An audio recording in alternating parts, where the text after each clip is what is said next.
بسم اللہ الرحمن الرحیم۔ مشق نمبر 17 حکایات سعدی رحمۃ اللہ علیہ۔ دی گئی سوالات کے جوابات لکھیے۔ سوال نمبر 1، حکایت بزدل غلام میں غلام کیوں خوفزدہ تھا؟ جواب، غلام اس لیے خوفزدہ تھا کہ کہیں کشتی پانی میں ڈوب نہ جائے۔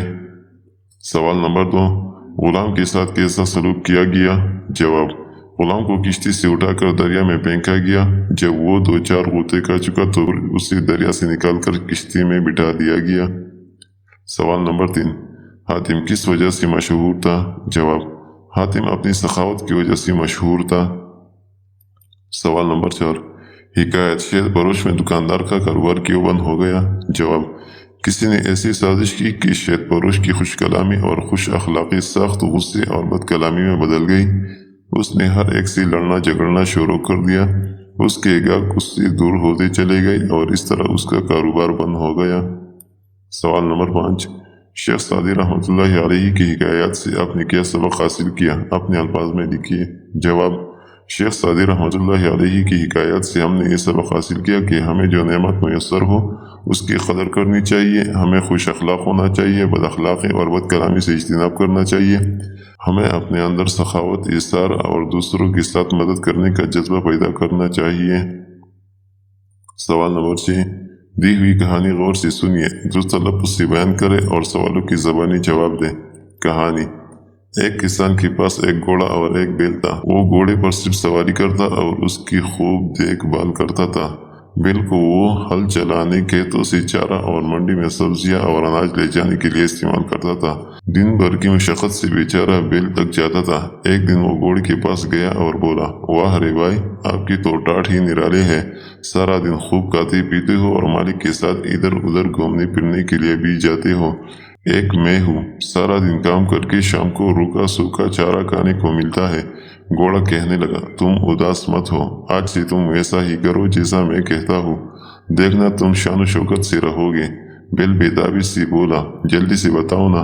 گھوڑا بولا، کل جب کسان کے نوکر تمہیں ہل میں جوتنے کے لیے آئے تو تم انہیں سینگ دکھانا، انہیں ہاتھ مت لگانے دینا، عجیب و غریب حرکتیں کرنا اور منہ سے جاگ نکالنا، دیکھنا تمہارے عیش ہو جائیں گے۔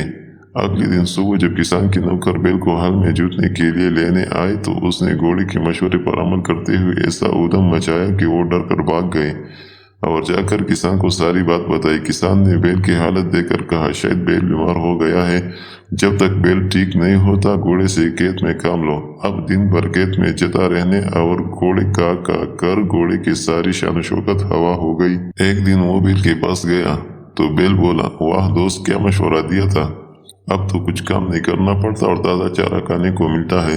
یہ سن کر گھوڑا بولا، کسان تمہیں قصائی کے ہاتھ بیچنا چاہتا ہے کیونکہ اس کے نزدیک تم کسی کام کی نہیں رہے۔ میری بات مانو تو کل سے بیمار ہونے کا بہانہ چھوڑ دو، اگر تم صحت مند لگو گی تو وہ تمہیں نہیں بیچے گا۔ یہ سن کر بیل خوفزدہ ہو گیا۔ دوسرے دن بیل کو تندرست دیکھ کر کسان نے اسے پھر ہل میں جوت لیا اور گھوڑے نے آئندہ کسی کو غلط مشورہ دینے سے توبہ کر لی۔ کسان گھوڑے اور بیل کو کے لیے استعمال کرتا تھا؟ جواب، کسان گھوڑے کو سواری اور بیل کو کھیتوں میں ہل چلانے کے لیے استعمال کرتا تھا۔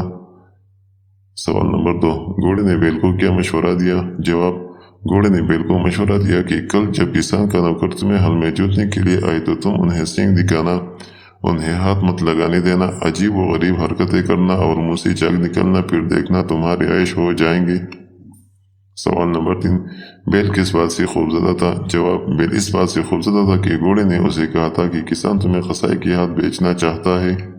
سوال نمبر 4، گھوڑے نے مشکل سے نجات کیسے حاصل کی؟ جواب، جب گھوڑے نے بیل کو ڈرا دیا کہ کسان تمہیں قصائی کے ہاتھ بیچے گا تو بیل نے کام کرنا شروع کر دیا اور اس طرح گھوڑے کو مشکل سے نجات مل گئی۔ یاد رکھیے، حروف بیان دو جملوں کے درمیان کسی بیان کو واضح کرنے کے لیے جو حروف استعمال کیے جاتے ہیں انہیں حروف بیان کہتے ہیں۔ حروف تاکید ایسے حروف جو کسی بات پر زور دینے کے لیے استعمال ہو حروف تاکید کہلاتے ہیں۔ حروف علت ایسے حروف جن کو کسی بات کا سبب بتانے کے لیے استعمال کیا جائے حروف علت کہلاتے ہیں۔ حروف استفہام ایسے حروف جو کوئی سوال پوچھنے کے لیے استعمال کیے جائے حروف استفہام کہلاتے ہیں۔ ہی لازماً کہ، کیوں کہ، لہذا، اس لیے، ہرگز یعنی کیوں، کب، کون۔ سوال نمبر 7، دی ہوئی حروف میں سے حروف بیان، حروف استفہام، حروف علت الگ الگ کر کے کاپی میں لکھیے اور ان کی جملے بنائیے۔ حروف بیان کہ میں نے آپ سے کہا تھا کہ میں سونے جا رہا ہوں، یعنی ہمیں اپنے دین یعنی اسلام پر پورا عمل کرنا چاہیے۔ حروف استفہام کیوں، تم کل اسکول کیوں نہیں آئے تھے؟ کب؟ آپ پشاور کب جاؤ گے؟ کون؟ دروازے پر کون ہے؟ حروف تاکید ہی انسان ہی ایک دوسرے کے کام آتے ہیں، تمہیں لازماً دعوت میں آنا ہوگا، ہرگز بد اخلاقی نہ کرو۔ حروف علت کیونکہ وہ چپ ہے، کیونکہ اس کے سر میں درد ہے، لہٰذا مجھے بازار جانا ہے، لہٰذا مجھے اجازت دیجیے، اس لیے وہ بیمار ہے، اس لیے غیر حاضر ہے۔ سوال نمبر 8، دی ہوئی جملے پڑھیے اور ان میں موجود اغلاط کی نشاندہی کر کے جملے درست کر کے لکھیے۔ جواب: غلط جملے، درست جملے۔ میرے بستے میں 6 کتابیں ہیں۔ میرے بستے میں 6 کتابیں ہیں۔ لڑکے پارک میں کرکٹ کھیل رہا تھے۔ لڑکے پارک میں کرکٹ کھیل رہے تھے۔ سارا نے دکان سے کتابیں خریدی۔ سارا نے دکان سے کتابیں خریدی۔ لڑکیاں جھولا جھول رہی تھی۔ لڑکیاں جھولا جھول رہی تھیں۔ سوال نمبر 9، دی ہوئے الفاظ پر لغت کی مدد سے اعراب لگا کر درست تلفظ ادا کرے اور انہیں جملوں میں استعمال کرے۔ جواب: اعتراف، مجرم نے اپنے جرم کا اعتراف کر لیا۔ شور و غل، بچے استاد کی غیر موجودگی میں کلاس میں شور و غل مچا رہے تھے۔ سخاوت، حاتم طائی اپنی سخاوت کی وجہ سے مشہور تھا۔ گرویدہ، خوش اخلاق آدمی کے سب لوگ گرویدہ ہو جاتے ہیں۔ افسردگی، آج اسلم کے چہرے پر کافی افسردگی نظر آ رہی تھی۔ سبق کے مطابق درست جواب کے گرد دائرہ لگائیے۔ بادشاہ اور اس کے غلام سیر کر رہے تھے دریا کی۔ حاتم طائی کا تعلق تھا یمن سے۔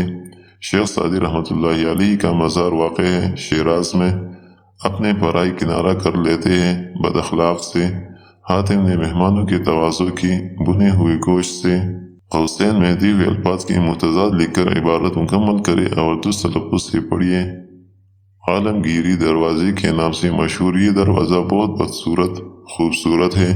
اس دروازے سے باہر اندر داخل ہوں تو بالکل سامنے ٹکٹ گھر ہے اور میں اس ٹکٹ گھر کی اگلی پچھلی دیوار میں نصب ایک اینٹ ہوں۔ یہاں آنے سے پہلے میں دیوان خاص عام کی ایک دیوار میں لگی تھی۔ یہ قلعے کی سب سے نئی پرانی عمارت تھی۔ 40 ستونوں پر کھڑی یہ عمارت ہر وقت شاہی غربا امراء سے بھری رہتی تھی۔